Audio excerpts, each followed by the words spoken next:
Welcome मित्रों, मैं अविनाश आर्यन फिर से उपस्थित हूँ आप लोगों के बीच। दोस्तों, आज का टॉपिक बहुत महत्वपूर्ण होने वाला है। आशा करता हूँ कि आप लोग पूरे सेशन को सुनेंगे और लास्ट में आप अपने निर्णय, अपना विचार कमेंट में जरूर देंगे। आपकी कमेंट का इंतजार रहेगा ताकि ये ज्ञानवर्धक चैनल आपको क्या दे सका, इसकी अनुभव हमें हो सके।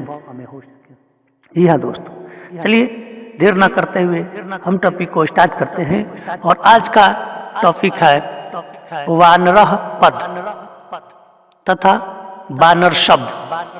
जिस रामायण में वानर शब्द को वानर बताया गया है, इसी पे हम लोग चर्चा करेंगे।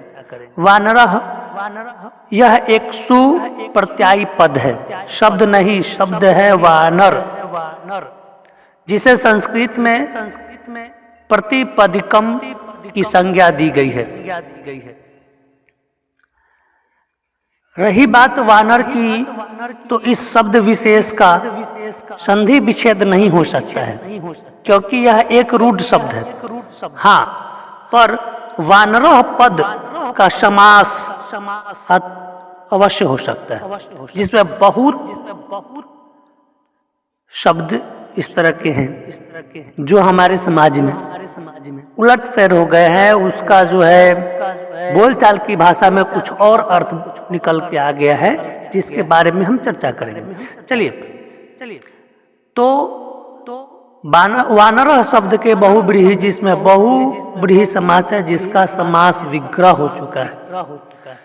वने निवस्ति या सह वानर, यानी जो वन में रहता है वह वानर है। फिर से ध्यान दीजिए, वने निवस्ति यह सह वानर, अर्थात जो वन में रहता है वह वानर है। इस समास विग्रह के अनुसार वन में रहने वाले सारे पशु पक्षी, अन्य जीव तथा साथ ही वन में रहने वाले आदिवासी मनुष्य, ये सभी वानर कहलाएंगे। अतः केवल बंदर ही वानर नहीं है। केवल बंदर के लिए ही वानर शब्द का इस्तेमाल नहीं किया जा सकता है। उन सभी जीव जंतु के लिए किया जा सकता है, वो सभी मनुष्य के लिए किया जा सकता है जो वन में निवास करते हैं, जो जंगलों में निवास करते हैं। अब बहुत बाद में जाकर वानर शब्द बंदर के लिए रूढ़ हो गया, जिसे भाषा विज्ञान की दृष्टि से अर्थ संज्ञकोच कहा गया है।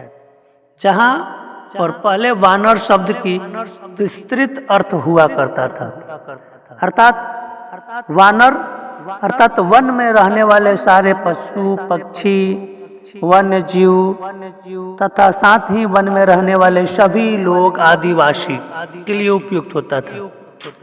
और वही अर्थ संज्ञकोच के बाद यह एकमात्र बंदर शब्द के अर्थ में संकुचित होकर के रह गया।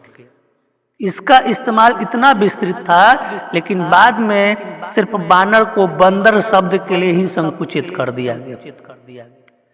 ये वैसे ही है जैसे कि मृग का पहले मूल अर्थ पशु होता था, और पशु में सभी पशु आते थे। इसी में मृगायः का अर्थ शिकार करना, मृगायः का अर्थ शिकार करना तथा मृगराज का अर्थ पशुओं का राजा पड़ा था। लेकिन फिर बाद में मृग का अर्थ संकुचित हो गया, और यह संकुचित होकर केवल हिरण के लिए वाचक रह गया। केवल मृग का मतलब हिरण ही कहा गया। इसी प्रकार पहले मंदिर का अर्थ होता था भवन, निवास करने का जगह, जहाँ पे इंसान या जीव रहते हैं। लेकिन अब वह केवल देव भवन रह गया। मंदिर का मतलब, मंदिर कहने से ही हम मस्तिष्क में एक मंदिर का, देव भवन का चित्र आ जाता है, जिसमें देवता गण की मूर्तियां हो। जिसमें उनकी पूजा की जाती हो। मंदिर कहने से उसी की कल्पना आती है, परंतु मंदिर का असली अर्थ होता है भवन। अब चलिए आगे, ऐसा ही शब्द है सब्जी। सब्जी का मूल अर्थ होता है हरियाली, यानी कोई भी वो चीज जो हरी हो वो सब्जी कहलाए। लेकिन अब इसका संकुचन हो गया है। इस शब्द को केवल तरकारी मात्र के लिए ही इस्तेमाल किया जाता है। तरकारी शब्द के लिए ही सब्जी का इस्तेमाल किया जाता है, क्योंकि तरकारी में ज्यादातर हरी सब्जियों का इस्तेमाल किया जाता है। तो लोग सब्जी लाओ मतलब हरी चीजें लाओ, है ना, जिसकी तरकारी बनेगी। लेकिन ये सब्जी कहते कहते लोग तरकारी भूल करके सब्जी ही समझने लगे। अब सब्जी का सिर्फ यही अर्थ रह गया कि वो सारे हरे चीज या वो चीजें जो हम बना करके रोटी और भात के साथ खा सकते हैं। ये इनके विग्रह है, यह संकुचित अर्थ है। इसी प्रकार वानर शब्द का प्राचीन अर्थ वन में रहने वाले सारे जीव है, फिर चाहे वह मनुष्य ही क्यों न हो। इस आधार पर हम देखें तो हमें पता चलता है कि रामायण में जब श्री रामचंद्र जी के लड़ाकू सैनिक लंका पर आक्रमण करने के लिए सोने के लंका पर चढ़ाई करने के लिए वानर सेना थी, अर्थात वन के वो सारे लोग वानर लोग जो वन में रहते थे, वन में निवास करते थे, उन लोगों की सैनिक तैयार हुई थी, न कि बंदरों की।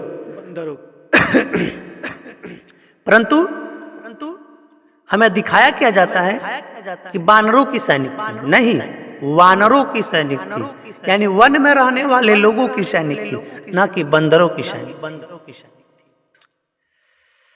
राम सेतु भी बताया जाता है कि बंदरों ने बनाया, लेकिन नहीं, वो वानरों ने बनाया। राम सेतु भी बंदरों ने ही, बल्कि बुद्धिजीवी वैज्ञानिक वन में रहने वाले वो बुद्धिजीवी वो वैज्ञानिक लोग बनाए जो वन में निवास करते थे। वानर भला कैसे पुल बना सकते हैं?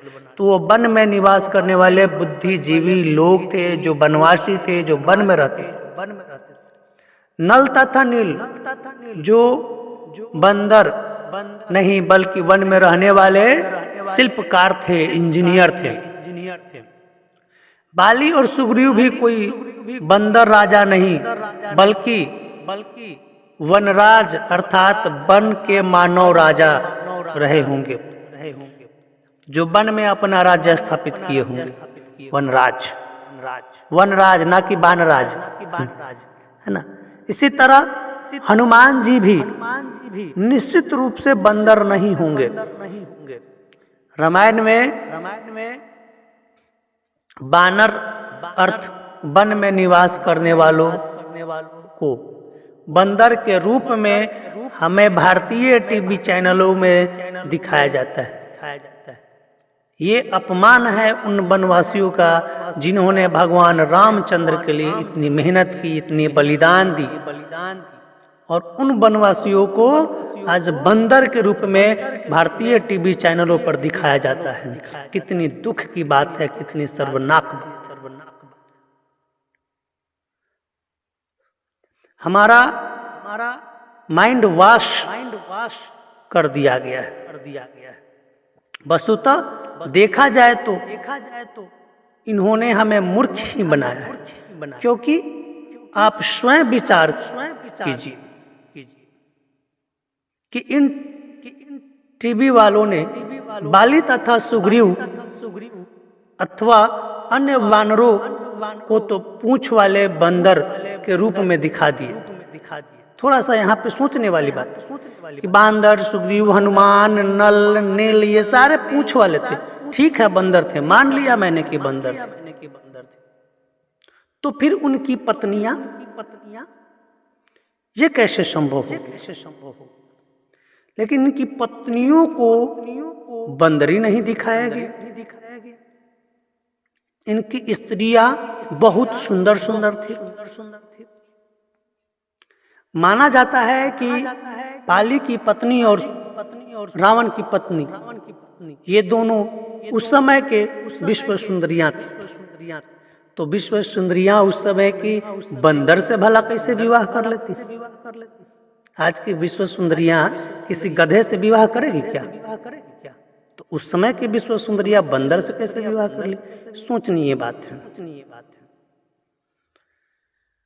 अब देखिए, विचार करते हैं कि कोई बंदर मानव स्त्री से विवाह करे, यह संभव तो नहीं हो सकता। या कोई बंदर, कोई बंदरिया मनुष्य से कैसे विवाह कर सकती है?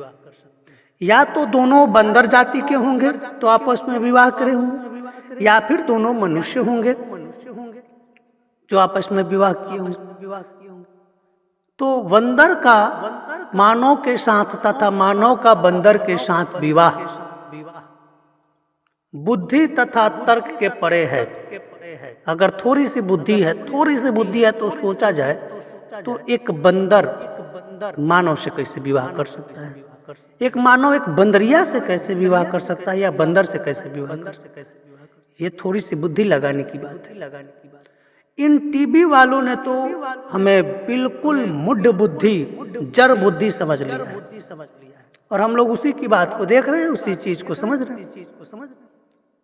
और रही बात रामायण की, तो वर्तमान में रामायण के लगभग 4000 से भी अधिक संस्करण प्राप्त हुए हैं, जिनमें से जो मूल रामायण है उसमें वानर का अर्थ बंदर कतई नहीं बताया गया है।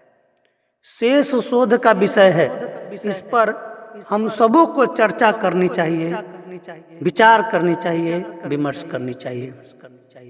ये हमारे भारत के भोले भाले लोगों को मूर्ख बनाने का काम ये टीवी चैनल किए हैं। तो दोस्तों, ये चर्चा का विषय है, इस पर चर्चा करनी चाहिए, शोध करनी चाहिए। पढ़े लिखे समाज हैं, इन पे विचार करनी चाहिए। अगर यही था तो सुग्रीव की पत्नी भी बंदरिया होनी चाहिए थी, भले ही सुंदर होती, लेकिन उसको भी पूंछ दिखाना चाहिए था। ये टीवी वालों ने गलती कर दिया है। चलिए दोस्तों, फिर मिलते हैं अगले किसी सेशन में। तब तक आप विदा दे अपने मित्र अविनाश आर्यन को। दोस्तों, मैं फिर आऊँगा एक ऐसा ही अनोखा टॉपिक के साथ। तब तक के लिए जय हिंद।